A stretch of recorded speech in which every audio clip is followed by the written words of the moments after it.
Tov. Today's Yomi is Makkos stop Zion Makkos 7. Today's stop is dedicated for a Shemir for the Chayalim, Hatzalah for the Shuliyim, and a Yeshua for Am Yisrael in this East Tzara. So the Daf Yomi tells us in Makkos Zion Amad Aleph, Mishav Nigmar Dino Uvarach, somebody who was sentenced by the court and then he ran away. Ubalofne also Bezdin, and he comes running back. He comes and is brought back before that same court. In Sosrenestino, we don't make him go through the process. We don't overturn his initial ruling, but rather the court just sentences him to death. Excuse me, any place where two people will stand,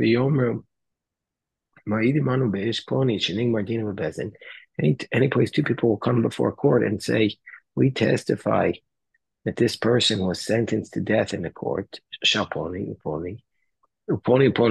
these people were his witnesses. He will be executed. Meaning, we don't have to analyze the whole court case again.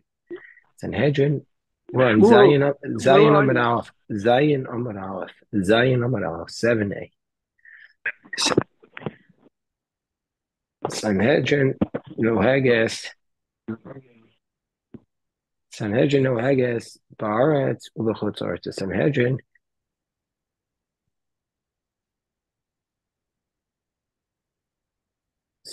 no Haggis, Ba'aretz, U'B'Chutzar. Sanhedrin applies in the land of Israel and outside the land of Israel. Sanhedrin Ha'Reges Echa B'Shavua, a Sanhedrin that executes once every 7 years, Nikres Chovanis, is called a destructive court. Rabbi Elazar ben Azariah Omer Echa L'Shivim Shana, once every 70 years. Rabbi Tarfon Rabbi Akiva Omer Ilu Ayinu B'Sanhedrin, if we would have been around in the Sanhedrin, Nerag Adam Olam, a person would never have been killed. Shpag Omer Afein Mar B'Shofchei Dam B'Yisrael, they would have increased the number of murderers amongst the Jewish people, because since they're not executing anybody, and that's going to incentivize people, or it's going to take away the disincentive from murder, or from committing murder, because they're not worried about the punishment. So the Gemara says that the Mishnah itself is inherently contradictory. If they also bezin who dein so means they in front of that same court, then the case is not overturned. But this implies if the witnesses come to a different court, sotrin, they overturn the initial ruling and re-examine the case.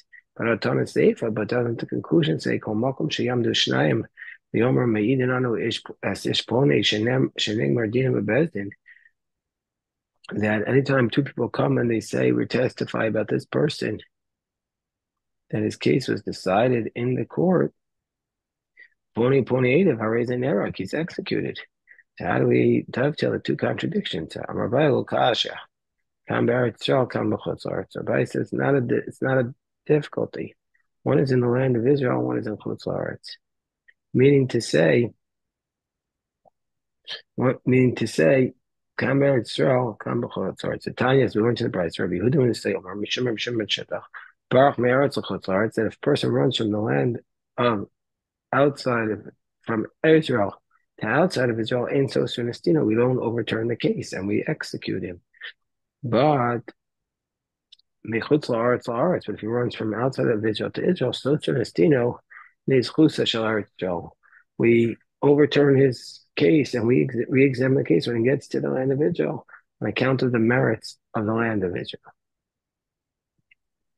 And Hedron applies Bechutz La'aretz, B'Aretz, B'Mechutz La'aretz. And not only what's the source of this idea? The Tanna Rabbanan, it says in the Brisa, the Pasuk says, "By you able lachem uchukas mishpat Torah sechem." Manu the Sanhedrin. This teaches us about the Sanhedrin. Shenohages ba'aretz ubechutz la'aretz. Applies in Israel and outside of Israel. Imkein matal malomar bisharecha. Then why does it say bisharecha? Bisharecha atam moshiv batei dinim chol plach b'chol plach. In your homes, we establish courts in every single province and province, the whole year over year, and in every single city in the land of Israel. It's a tamoshiv b'chol plach b'klach. We have tamoshiv b'chol year over year. Outside of Israel, we set up in every province, but not in every city. a Sanhedrin Ha'oreges, the Sanhedrin that executes once every 7 years, is a destructive Sanhedrin. But Rabbi Elazar ben Azariah says Sanhedrin that kills once every 70 years is Rabbi Shimon ben Rabbi Elazar ben Azariah says once every 70 years. So what does it mean when he says once every 70 years? Or in the bottom of 7a, 6 lines before the end of the chapter. The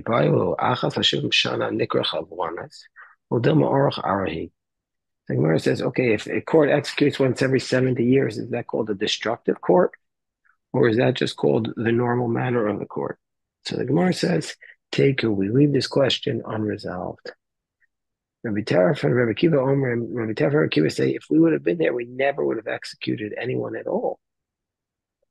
So, Hechi Avi Abdi, what would they have done? Rabbi Yochanan and Rabbi Elazar ben Azariah, Damar Travayu, that they would say, Ra'isim Treifa Harig Shalim Harig. They said, this person who you claim killed somebody else, was he a Treifa? The person he killed maybe had a mortal wound, in which case you're not liable for death if you kill a person with a mortal wound. Was he a Treifa or was he a Shalim? Did he have a mortal wound or was he healthy? And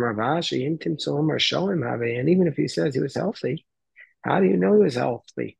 Maybe you're trying to claim he was healthy because you look at his lungs after the fact and there's no holes in the lungs. But maybe they struck him in the exact spot where the hole was. And so now you don't see the hole anymore. And so the Gemara says, well, fine, that's what you do if it's a case of murder. But what if it's a case of a different Avera? Maybe it's a case of Boas Erva. It's a guy who's committing adultery.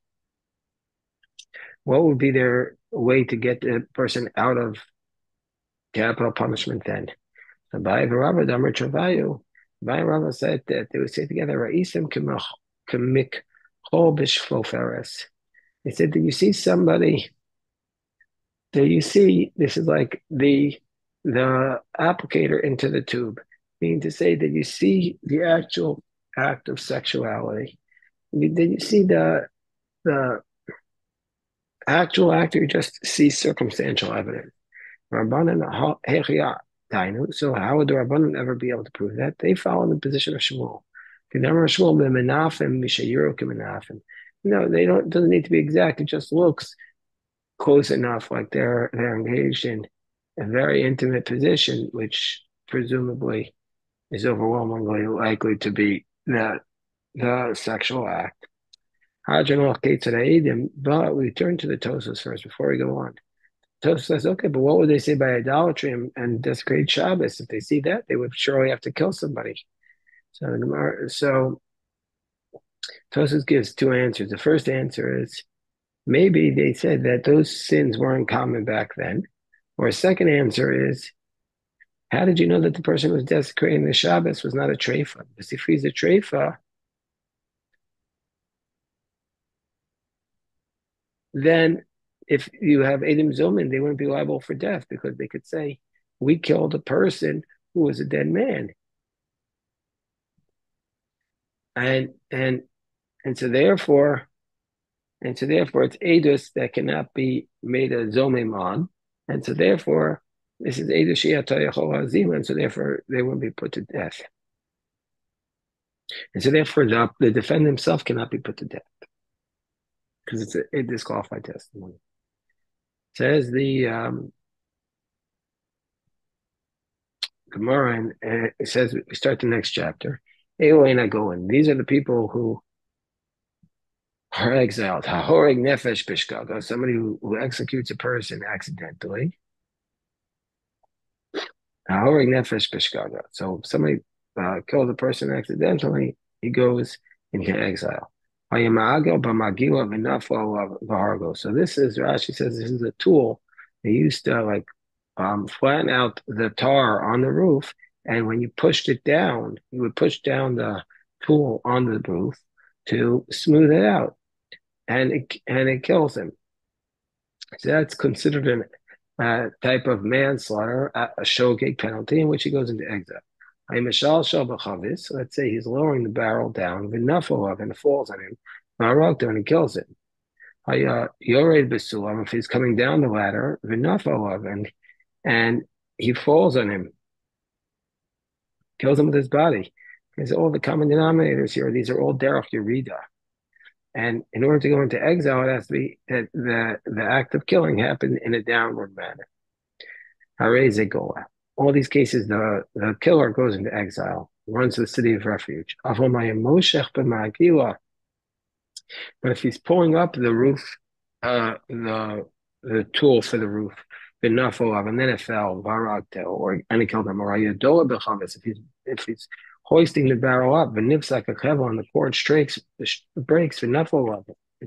he falls on him and kills him. We're on top of Zion 7b. Or let's say he's climbing up the ladder, and then it falls on him and kills him. Hareze inogoa, and he doesn't go into exile. That call, shabederach yerido, so goa, v'shalom bederach yerida, so he go. Anything that's if he kills on the way down, then he goes into exile. But on the way up, he doesn't go into exile. What's the reason? What's the reason why, if it's on the way up, he doesn't go into exile? So Tosfos says that the reason is because if he kills on the way up, it's almost a complete accident. You only go into exile if it's like manslaughter, if there's negligence. But if it's a complete accident, then you don't go into exile, and then you don't go into exile. There's no punishment at all. So Mina Nimili, what's the source for this idea that you only go into exile if you kill in the way down? So Amar Shmuel, Amar Kra, it says in the pasuk, it says with respect to someone kills accidentally, and it falls upon him and he dies. It says basically he's working in the forest with a stone, and it falls upon him and dies. So we see from here, Achi Pol Derech Nefila, that's to fall down in the normal manner. Tana Rabbanon, so it says in the pasuk, Maken Nafesh Bishkaga. When do you go into exile? Pratamazid. If you did it accidentally, not intentionally.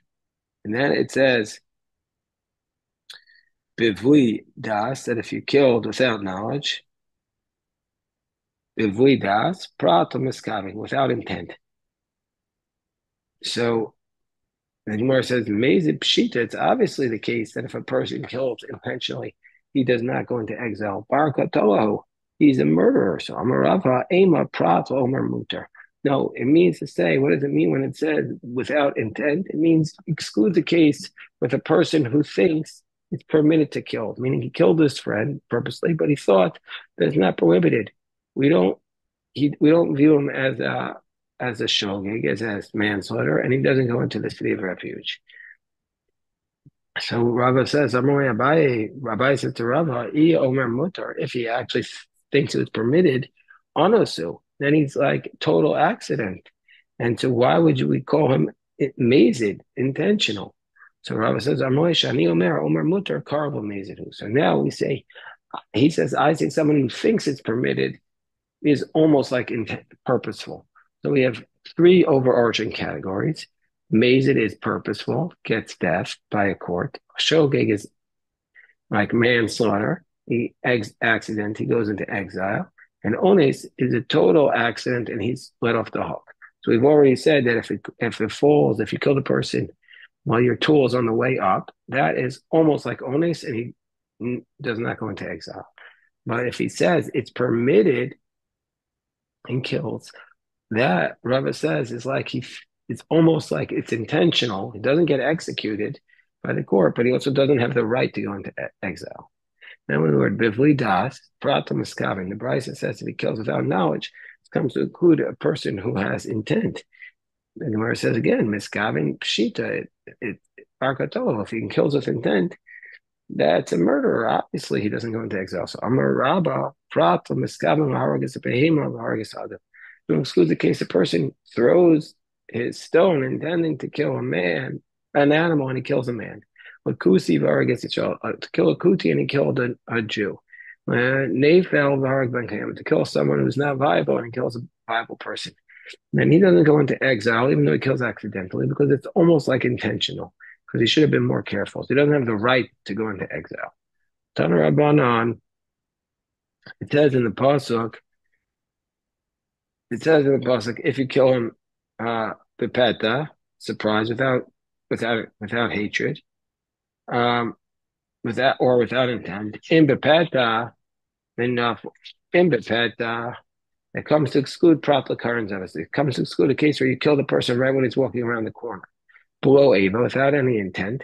Prat lasone, without hatred of the person. You don't go into exile. Because we have to be concerned if it was a Sony that maybe did it intentionally.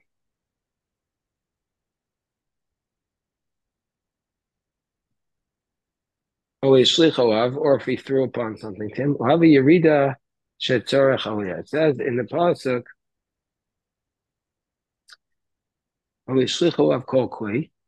then he goes into exile. It comes to include a person who who who kills him on the way of descent, which is for the purpose of ascent.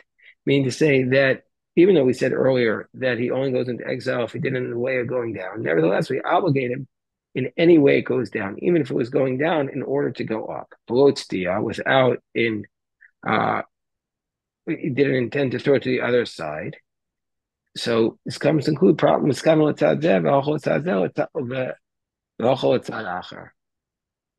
This comes to exclude a case where he intended to throw it this side and went to the other side, and he doesn't go into exile because he's it's almost for sure an onis there. Problem is, if you intend to throw a two and it went four, and so therefore he doesn't go into exile because it's almost like entirely an accident. You come find your friend in the forest. Just like the forest, both of them have the ability to be there. So to any place where they both have the right to be there. If he kills them there, he goes into exile. But if the person who was killed entered into the courtyard of the person who did the killing to have permission, then he doesn't go into exile. Rabbi Avo asked a question from Rabbi Yochanan. Let's say he's climbing up the ladder. And as he's climbing up the ladder,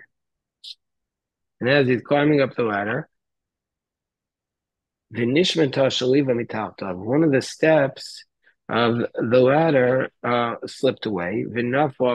So he's going up the ladder, but one of the steps fell away, and he fell and he was killed. What will be the law there? Since we say that this is ascent because the person was going up, and so the person himself was walking up, so therefore it's ascent and he's exempt from exile. Or Yoridahi, or sit, or do we say it's going downward because we look at the step, and since the step was bent downward when the person was going up, so that's considered a way of descent. Amrway, so Rabbi Yochanan said to Rabbi Avo, Kvar Nagata, B'Yerida She. We already said that if you're going down, we already asked this question. Where if you go down in order to go up, that's considered exile. That's considered an act that goes into exile. So Esvei, so Rabbi Avo challenges Rabbi Yochanan because we have a brisa, and the brisa says that call. The general rule, kol shebederach yeridaso goa, shelo bederach yeridaso eina goa. Anything that's in the way of descent, you go into exile. If it's not in the way of descent, you don't. Shelo bederach yeridaso suyemai. When it says anything that's not in the way of descent, what does it come to include?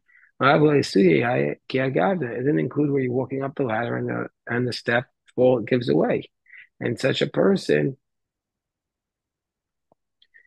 wouldn't go into exile. The Gemara says, according to your logic, what does it mean when it says anything that's way of descent? Isn't it coming to include it must be katzav, that is coming to include the case of a butcher who's chopping up bones. So